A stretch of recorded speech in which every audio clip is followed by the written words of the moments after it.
ચાલો આજે સમયમાં પાછા જઈએ અને એક એવી સભ્યતાના મૂળને સમજીએ જેણે ભારતીય ઉપમહાદ્વીપના ઇતિહાસને એક નવો આકાર આપ્યો.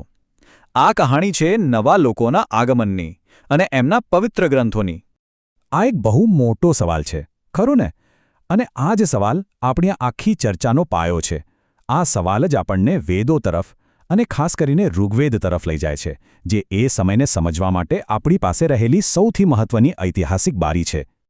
તો ચાલો આપણી વાતની શરૂઆત કરીએ અને સૌથી પહેલાં એ જોઈએ કે આ વૈદિક સંસ્કૃતિના લોકો આખરે હતા કોણ અને એમણે ક્યાં વસવાટ કર્યો.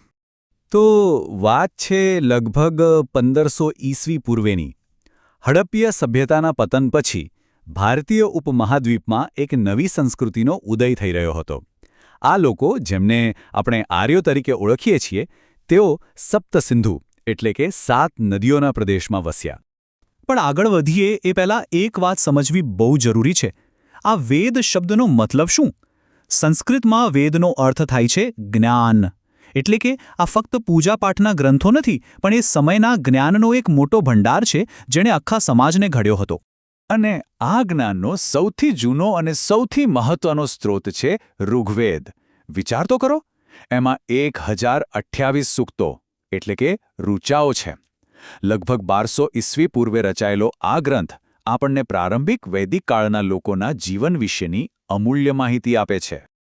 તો ચાલો હવે ઋગ્વેદના આધારે એ સમયના સમાજનું એક ચિત્ર બનાવવાનો પ્રયત્ન કરીએ.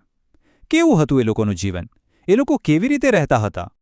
તો જુઓ, એમનું સામાજિક માળખું કેટલું વ્યવસ્થિત હતું. સૌથી પાયાનો એકમ હતો કુળ, એટલે કે આપણો પરિવાર. ઘણા પરિવારો ભેગા મળીને એક ગ્રામ બનાવતા, અને આવા ગામોના સમૂહથી બનતો વિશ. અને છેવટે સૌથી મોટો રાજકીય એકમ હતો જન, એટલે કે આખી જનજાતિ. બધું જ સગપણના સંબંધો પર આધારિત હતું. અને હા, આ જનનો એક વડો હતો જેને રાજન કહેવાતો. પણ એવું ના વિચારતા કે એ કોઈ સર્વસત્તાધીશ રાજા હતો. ના, બિલકુલ નહીં. એની સત્તા પર સભા અને સમિતિ જેવી પરિષદોનો અંકુશ રહેતો. મતલબ કે શાસનમાં લોકોની પણ ભાગીદારી હતી. હવે એક મજેદાર વાત. એ જમાનામાં કોઈ કેટલું અમીર છે એ કેવી રીતે ખબર પડતી? જમીનથી? સોનાથી? ના, ગાયોથી. એમની અર્થવ્યવસ્થા મુખ્યત્વે પશુપાલન પર ટકેલી હતી. એટલે જેની પાસે સૌથી વધુ ગાયો હોય એ ગોમત કહેવાય, એટલે કે સૌથી ધનવાન વ્યક્તિ. ધર્મની વાત કરીએ તો એ લોકો પ્રકૃતિ સાથે ખૂબ જ જોડાયેલા હતા. કોઈ મંદિર નહોતા, કોઈ મૂર્તિપૂજા નહોતી. એ લોકો ઇન્દ્ર, અગ્નિ, વરુણ, સૂર્ય જેવા પ્રકૃતિના તત્વોની જ પૂજા કરતા હતા. અને એમને ખુશ કરવા માટે યજ્ઞો કરતા હતા. અહીં સુધી બધું બરાબર ચાલતું હતું. પણ પછી આવ્યો એક મોટો વળાંક. એક એવું સ્થળાંતર અને એક એવી નવી ટેકનોલોજી જેણે વૈદિક સમાજને ઉપરથી નીચે સુધી બદલી નાખ્યો. ચાલો જોઈએ કે આ પરિવર્તન કેવી રીતે આવ્યું. આ સમયરેખા પર એક નજર નાખો. લગભગ 500 વર્ષમાં જ આખી સંસ્કૃતિનું કેન્દ્ર જ બદલાઈ ગયું. લોકો સપ્તસિંધુના પ્રદેશમાંથી પૂર્વ તરફ ગંગાના મેદાનોમાં આવીને વસવા લાગ્યા. અને આ જ સમયગાળામાં એક ક્રાંતિકારી ધાતુનો ઉપયોગ શરૂ થયો, લોખંડ. અને આપણને આ બધી ખબર ક્યાંથી પડે છે? ખાલી લખેલા ગ્રંથોથી નહીં, પુરાતત્વ આપણને મદદ કરે છે. આ જે ચિત્રિત ભૂખરા રંગના માટીના વાસણો દેખાય છે ને, એ ઉત્તર વૈદિક કાળના પુરાવા છે. એ આપણને આ સંસ્કૃતિના ફેલાવાની આખી કહાણી કહે છે. તો આટલા મોટા ફેરફાર પાછળનું મુખ્ય કારણ શું હતું? એક નાનકડી પણ ક્રાંતિકારી વસ્તુ, લોખંડ. લોખંડના ઓજારોથી ગંગાના મેદાનોના ગાઢ જંગલો સાફ કરવાનું શક્ય બન્યું. લોખંડના હળથી ઊંડી ખેતી થવા લાગી. અને બસ આ જ કારણે પશુપાલન પર ટકેલી અર્થવ્યવસ્થા હવે ખેતી પર આધારિત બની ગઈ.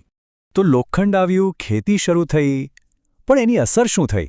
સમાજ પર, રાજનીતિ પર, ધર્મ પર? ચાલો હવે એ ઊંડા ફેરફારોને સમજીએ.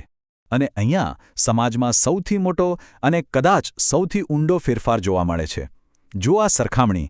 જે સમાજ પહેલા કામ પર આધારિત હતો અને જેમાં કોઈપણ વ્યક્તિ પોતાનો વ્યવસાય બદલી શકતો હતો, એ હવે જન્મ પર આધારિત કઠોર 4 વર્ણોમાં વહેંચાઈ ગયો: બ્રાહ્મણ, ક્ષત્રિય, વૈશ્ય અને શૂદ્ર. અને આ સામાજિક બદલાવની સૌથી મોટી અસર પડી સ્ત્રીઓ પર. ઋગ્વેદિક કાળમાં જે સ્ત્રીઓનું સન્માન હતું, જેઓ સભાઓમાં ભાગ લઈ શકતી, શિક્ષણ મેળવી શકતી, એ બધા અધિકારો ઉત્તર વૈદિક કાળ આવતા સુધીમાં લગભગ છીનવાઈ ગયા.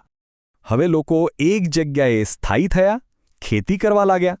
એટલે મારો પ્રદેશ એવી ભાવના જન્મી. જે પહેલાં જન એટલે કે કબીલો હતો, એ હવે જનપદ એટલે કે એક નક્કી કરેલો ભૌગોલિક પ્રદેશ બની ગયો. અને આની સાથે જ રાજા એટલે કે રાજનની શક્તિ અને સત્તામાં પણ જબરદસ્ત વધારો થયો. તો આમ આપણે એક આખી સફર જોઈ.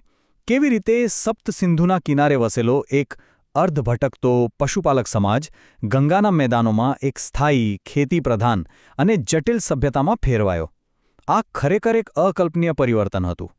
જો આખા પરિવર્તનને એક વાક્યમાં કહેવું હોય તો આનાથી વધુ સારી રીતે ન કહી શકાય. લોકોના જીવન જીવવાની રીત જ બદલાઈ ગઈ. ભૌગોલિક અને આર્થિક પરિવર્તન એ જ મુખ્ય કારણ હતું જેણે બીજા બધા ફેરફારોને જન્મ આપ્યો. આપણી આ ચર્ચા અહીં પૂરી થાય છે, પણ આ સવાલ આપણને વિચારવા માટે મજબૂર કરે છે. ભલે આ યુગને હજારો વર્ષો વીતી ગયા હોય, પણ એના પડઘા આજે પણ સંભળાય છે. આ પ્રાચીન યુગનો વારસો કેટલો ઊંડો અને વ્યાપક છે, જે આજે પણ આપણા સમાજના ઘણા પાસાઓમાં જીવંત છે.